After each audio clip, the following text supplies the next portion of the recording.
नमस्कार, मैं हूं अनामिका धीमान। हमारा हरियाणा देख रहे सभी दर्शकों का स्वागत है और आज शुरुआत होगी मॉनसून सत्र से। आज से हरियाणा विधानसभा का मॉनसून सत्र है। बैंक घोटालों पर काम रोको प्रस्ताव कांग्रेस की ओर से लाया जाएगा। आईडीएफसी और एयू बैंक घोटाले पर सरकार को घेरा जाएगा। एचटीआरएन पर सरकार से कांग्रेस जवाबदेही करेगी। प्रदेश की कानून व्यवस्था पर भी इस दौरान तीखी बहस होने के आसार हैं।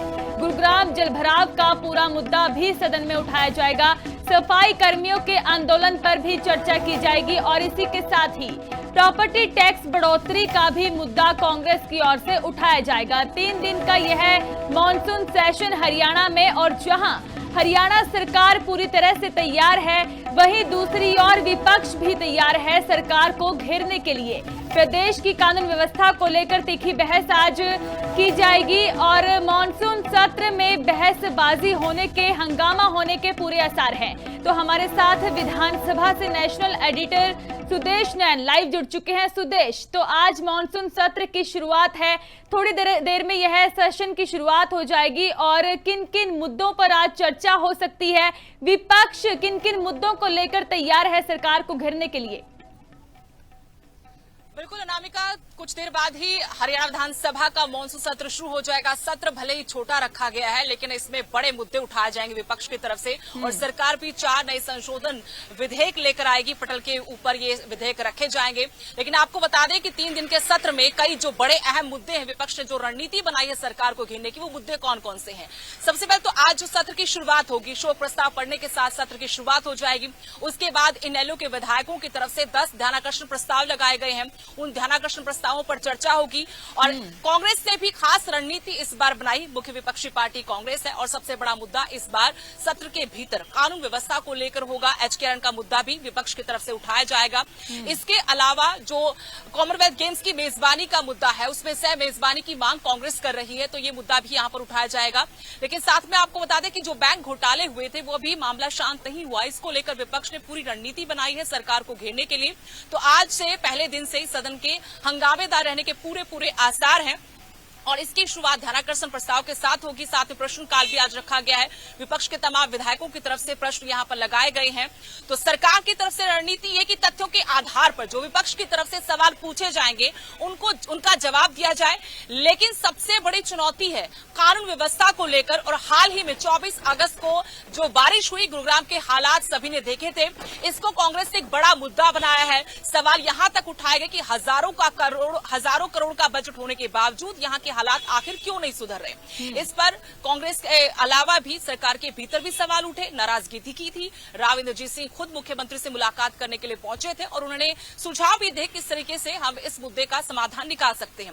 तो कुल मिलाकर भले ही आज जो सत्र की शुरुआत होगी, उसके बाद कल छुट्टी है, राखी है, गजेटेड हॉलीडे है, उसके बाद सैटरडे संडे 2 दिन की छुट्टी, मंडे को फिर से, सोमवार को फिर से सत्र की शुरुआत होगी, मंगलवार को भी सत्र है।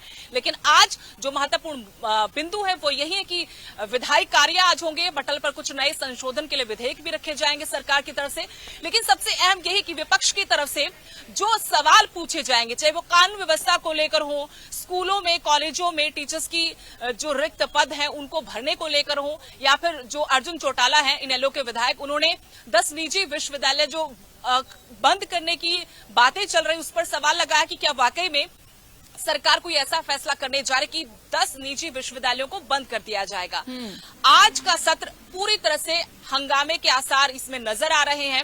और आपको बता दें, जहां इस वक्त हम विधानसभा परिसर के पास ही खड़े हैं, बूंदाबांदी यहां पर हो रही थी। 10 बजे का वक्त कांग्रेस ने आज तय किया था कि वो प्रदर्शन करते हुए हाईकोर्ट चौक से विधानसभा तक जाएंगे। बारिश अभी कुछ देर पहले ही रुकी है, तो कुछ देर बाद कांग्रेस का वो प्रदर्शन भी शुरू हो जाएगा। कांग्रेस ने पिछली बार भी जो सत्र था विधानसभा का, उसमें भी ऐसे ही मार्च किया था, रोष प्रदर्शन किया था। आज एक बार फिर से नेता प्रतिपक्ष भूपेंद्र सिंह हुड्डा की अगुवाई में कांग्रेस के तमाम विधायक यहां पर कुछ देर बाद जुटेंगे। पुलिस प्रशासन इंतजाम पूरे कर रखे हैं सुरक्षा के और कानून व्यवस्था को बनाए रखने के। लेकिन कांग्रेस भी हर तरीके से तैयारी करके आई है, बाकायदा रणनीति बनाई गई कैसे सरकार को घेरा जाए। महंगाई का मुद्दा या पहले भी उठाया गया है, इस बार फिर से उठाया जाएगा। चीनी के दाम बढ़े हैं लेकिन गन्ने के दाम नहीं बढ़े, इसको भी कांग्रेस बहुत बड़ा मुद्दा बना रही है। और पिछले सत्र के बाद एक नई घटना ये घटी है देश प्रदेश में कि सीजेपी की तरफ से एक बड़ा आंदोलन किया गया, उसमें स्कूलों की व्यवस्था को लेकर, पढ़ाई को लेकर अब मूवमेंट चल रहा है। इसको लेकर भी सरकार से सवाल पूछा जाएगा। इससे पहले भी शिक्षा व्यवस्था एक बड़ा मुद्दा था, लेकिन एचटेट के साथ अब स्कूलों में बुनियादी सुविधाओं का एक बड़ा मुद्दा है, जिस पर आईएनएलडी की तरफ से भी सवाल लगाए गए हैं, कांग्रेस के विधायकों की तरफ से भी सवाल यहां पर अनामिका रखे गए हैं। अब देखना ये होगा कि कांग्रेस इन सवालों का जवाब कैसे देती है। जो चक्रव्यूह इस बार विपक्ष ने रचा है सरकार को घेरने का, उस चक्रव्यूह को तथ्यों के आधार पर बिल्कुल सुदेश, देखिए विपक्ष पूरी तरह से तैयार है। रणनीति जैसे कि आपने जिक्र किया कि कांग्रेस ने पूरी तरह से बना ली है, लेकिन एचकेआरएन के मुद्दे की बात की जाए तो पिछले लंबे समय से विपक्ष लगातार सत्ता पार्टी को घेरता हुआ नजर आया, सवाल खड़े करता हुआ नजर आया। और जो मुलाजमों की बात की जाए तो पक्का करने की मांग उनकी की गई थी। तो कह सकते हैं कि आज के इस सेशन में विपक्ष की ओर से एचकेआरएन को भी लेकर भी जो अहम बहसबाजी यहां पर हो सकती है, हंगामा हो सकता है। बिल्कुल, एचकेआरएन बहुत बड़ा मुद्दा है और सीजेपी के बाद इस मुद्दे को कांग्रेस भुना रही। हमने देखा था कि एचकेआरएन के मुद्दे को लेकर कांग्रेस के तमाम दिग्गज पंचकुला में एचकेआरएन दफ्तर के बाहर जुटे थे। सरकार दावा करती है कि हमने 1,20,000 युवाओं को रोजगार दिया है, लेकिन कांग्रेस मुख्य विपक्षी पार्टी पूछ रही कि ये पहले से लगे ठेके प्रथा के तहत लगे लोगों को रोजगार को आगे बढ़ाया गया, नए रोजगार कितने दिए गए, और एचकेआरएन में जो आप लोग नौकरियां दे रहे हो ये सिर्फ शोषण की दुकान है। बकायदा इस शब्द का इस्तेमाल किया गया कि शोषण की दुकान है, इससे युवाओं का रोजगार नहीं, इसे युवाओं का शोषण कह सकते हैं।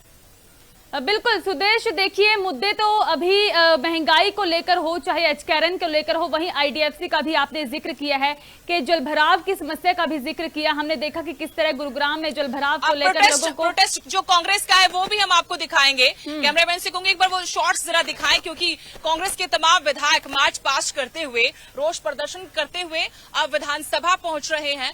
और कांग्रेस ने पहले से ही रणनीति बकायदा बनाई है कि कैसे सरकार को घेरना है।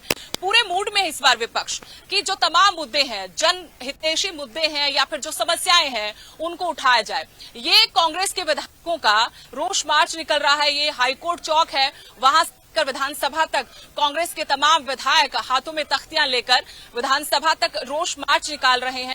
और सबसे बड़ा मुद्दा एचकेआरएन का मुद्दा तो है ही, इसके अलावा अगर हम देखेंगे तो मुद्दे तमाम है। कानून व्यवस्था का मुद्दा है, जैसे आपने कहा गुरुग्राम में जो हालात बने, भले ही बीजेपी की तरफ से राव इंद्रजीत सिंह ने कहा था कि ये अभी का मुद्दा नहीं है, ये तो कांग्रेस के राज में भी ऐसे हालात थे, लेकिन करीब 12 साल हो गए हैं। 12 साल के बाद भी हालात यहाँ पर सुधरे नहीं, बदले नहीं है। ये एक बड़ा मुद्दा है और उसको लेकर सरकार क्या तथ्यात्मक रूप से सदन के पटल पर रखेगी, ये देखना होगा। और ये रोष प्रदर्शन निकलता हुआ नेता प्रतिपक्ष भूपेंद्र सिंह हुड्डा की अगुवाई में आपको तस्वीरें दिखा रहे हैं। यहाँ किस तरीके से रोष मार्च निकाला जा रहा है, कांग्रेस के तमाम विधायक यहाँ पर जुटे हैं और नाराजगी वही है कांग्रेस की कि कानून व्यवस्था का बुरा हाल है और प्रदेश में रोजगार को लेकर युवाओं के जो मुद्दे थे उनकी हम बात कर रहे थे। पिछली बार भी कांग्रेस ने ऐसे रोष मार्च निकाला था, लेकिन इस बार पूरी तैयारी के साथ आई है। वहीं भले मैंने पहले कहा था कि सदन का जो वक्त है, अवधि है, वो भले ही छोटी है, लेकिन मुद्दे बहुत बड़े बड़े हैं और विपक्ष इस बार खूब तैयारी के साथ आया है। और जिस तरीके से बीएससी की मीटिंग हमने देखी, बीजेपी ने बेलगात बैठकें की है, तो तैयारी बीजेपी की तरफ से भी की गई है कि तथ्यात्मक तरीके से हम सदन के भीतर सरकार अच्छे से जवाब रखे। और विपक्ष का यही मुद्दा रहेगा कि विपक्ष जो बड़े बड़े मुद्दे पिछले दिनों में थे उनको सदन के अंदर रखे। सवाल क्योंकि ये उठता है बार बार कि जनता के हक में आवाज कौन बुलंद करेगा, चाहे एचकेआरएन का मुद्दा हो, कानून व्यवस्था का मुद्दा हो, बैंक घोटाला मामला हो, ये तमाम मुद्दे हैं। और सबसे बड़ी बात हम यहाँ पर आपको बताना चाहेंगे कि अब एक नई चीज जो मांग उठाई जा रही थी कांग्रेस की तरफ से, कॉमनवेल्थ गेम्स की, कल ही सम्मान समारोह था पंचकुला में, लेकिन हरियाणा को मेजबानी क्यों नहीं मिली अगले कॉमनवेल्थ गेम्स की, इसको लेकर कांग्रेस पहले से ही लामबंद है। और इस बार उनकी तरफ से प्रस्ताव सदन के पटल पर रखा जाएगा, सरकार से पूछा जाएगा कि सह मेजबानी के लिए सरकार क्या विचार कर रही है, क्योंकि बकायदा संसद में भी सवाल पूछा गया था अंबाला से कांग्रेस के सांसद वरुण की तरफ से कि क्या हरियाणा सरकार ने ये कोशिश की थी कि कॉमनवेल्थ गेम्स की मेजबानी मिले हरियाणा को, तो वहां से जवाब आया ऐसा नहीं हुआ था। तो ये भी बहुत बड़ा मुद्दा है। तो खासतौर पर यही मुद्दे रहेंगे अनामिका इस बार। सुदेश, देखिए प्रदेश भर में सफाई कर्मचारियों की ओर से भी हड़ताल की जा रही है। बीते कल जो झज्जर से तस्वीरें सामने आई, पुलिस कर्मचारी और सफाई सेवक जो थे वो आपस में भिड़ते हुए नजर आए, उन्हें हिरासत में लिया गया है और इसको लेकर भी विपक्ष की ओर से लगातार सवाल खड़े किए गए हैं कि आखिर क्यों उनकी मांगों को पूरा नहीं किया जा रहा। तो कह सकते हैं कि आज के इस सेशन में सफाई के मुद्दे को लेकर भी विपक्ष लगातार जो सत्ताधारी पार्टी है उस पर हमलावर होने के लिए तैयार है।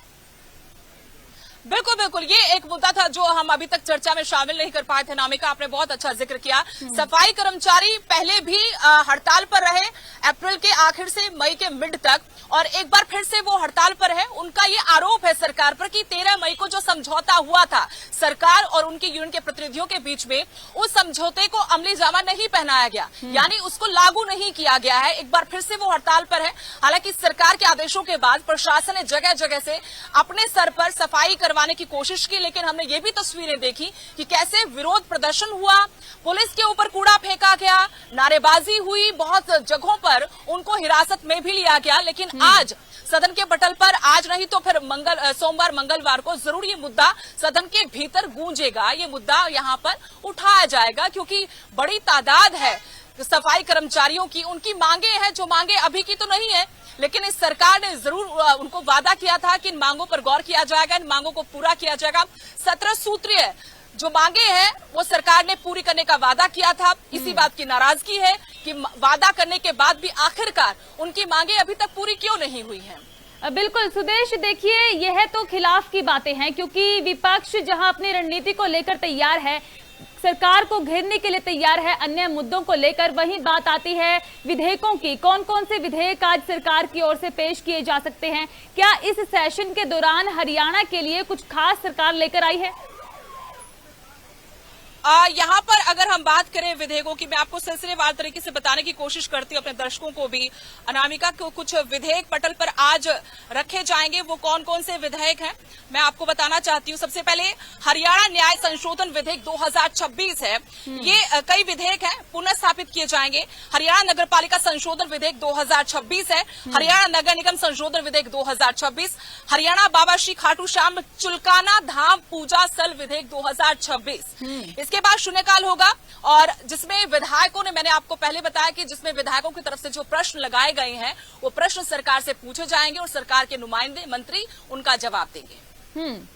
ठीक है सुदेश, तो आप लगातार हमें तस्वीरें दिखाते रहिए, और क्योंकि थोड़ी देर में ही विधानसभा सेशन की कार्रवाई शुरू होगी, हम आपका एक बार फिर से रुख करेंगे। तो लगातार हम आपको तस्वीरें दिखा रहे हैं चंडीगढ़ विधानसभा से, जहां पर कांग्रेस विधायकों की ओर से यह मार्च निकाला गया, प्रदर्शन किया गया, हाथों में ये पोस्टर लेकर, तख्तियां लेकर सरकार को घेरने की तैयारी कांग्रेस लगातार यहां पर करती हुई नजर आ रही है। तो थोड़ी देर में मानसून सेशन की शुरुआत होगी, जहां पर विपक्ष अपनी रणनीति को लेकर तैयार है सरकार को घेरने के लिए, वहीं सरकार भी तैयार है अपने मुद्दों को लेकर, अपने विधेयकों को लेकर। हरियाणा के लिए क्या कुछ खास आज सरकार लेकर आएगी वह देखना होगा।